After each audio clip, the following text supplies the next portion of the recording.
Imagine this. What if the key to unlocking human potential isn't in grand schemes or expert blueprints, but in something as simple as handing someone the reins to their own destiny? What if poverty isn't just a lack of resources, but a cage on creativity and choice? Let me take you on a journey to a dusty village in rural Kenya, where the sun beats down on thatched roofs and life moves at the rhythm of the seasons. In 2018, something extraordinary happened in places like Ahania and hundreds of similar hamlets. A non-profit called Give Directly didn't arrive with blueprints for schools, wells, or training programs. Instead, they did the unthinkable in the world of aid.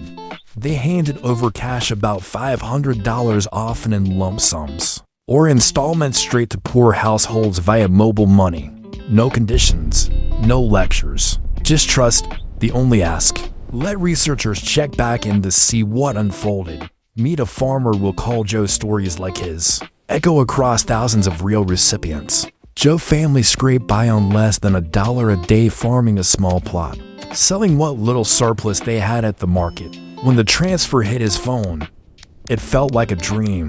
Skeptics warned they'll waste it on alcohol or flashy things. But Joe had other plans. He bought iron sheets to replace his leaky thatch roof, protecting his family from rain and termites. Don't worry. He invested in a few goats, which multiplied into a small herd. He paid school fees so his daughter could stay in class instead of helping in the fields. Small choices, but they added up. Across villages, the pattern repeated in surprising ways. Business revenues didn't just tick up. They surged by around 65% as people spent locally on food, tools, seeds, and services. Shopkeepers restocked shelves faster. Tailors got more orders. Farmers bought better inputs. The cash rippled outward for every dollar delivered. Local economies generated about $2.50 in activity. No runaway inflation, just quiet growth in places with untapped potential, where businesses had been running below capacity for years.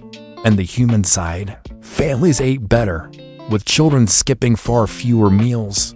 Kids performed stronger in school, their minds less clouded by hunger. Psychological shadows lifted, reports of depression dropped. Domestic violence eased. One study showed intimate partner violence falling sharply, and even alcohol-related harms declined as people gained stability and hope. This wasn't isolated magic. Give Directly's large-scale experiments, tracking over 10,000 households across hundreds of villages, revealed similar stories. Assets grew, consumption rose, earnings climbed. In one massive study, the economic multiplier hit to 0.5x without price spikes. Neighbors who didn't receive cash even benefited indirectly as local trade boomed. Yet the story isn't all triumph without nuance. Poverty is a layered trap: structural barriers, droughts, market swings. In Uganda, researchers tracked temporary cash transfers during COVID. Early boosts to income and business survival were strong, with households showing 45% higher income and 50% more savings even a year or two later. Effects sometimes fade over the very long haul, but shocks like pandemics can reignite them, hinting that cash builds resilience that endures when crises hit. What makes this approach intellectually compelling? It flips the old paradigm. For decades, aid assumed experts knew best. Build this infrastructure, teach that skill, enforce these rules. Billions flowed. Yet rigorous studies from the late 90s onward showed modest or fleeting gains. School kids didn't transform learning. Job programs often left incomes unchanged. Microloans shone on repayment, but rarely lifted earnings sustainably. Direct cash challenges the top-down certainty with a profound respect for local knowledge. It says, you live here. You know the soil, the market gaps, your family's urgent needs. One might prioritize a motorbike for transport to better paying work. Another fixes a roof for health and dignity. A third starts a small shop. It's not handouts, it's agency. People become entrepreneurs in their own lives, innovating solutions no distant planner could foresee. Financially, the potential is staggering.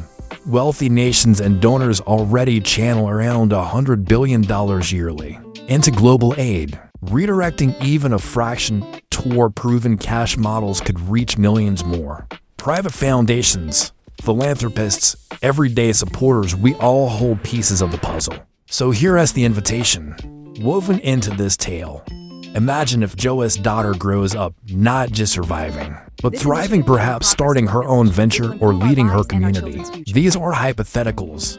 They're happening right now in Kenya, Uganda, and beyond. What part of this story resonates with you? A single act of trust can spark chains of change. Let's keep the conversation going. What would you do with unexpected freedom to choose?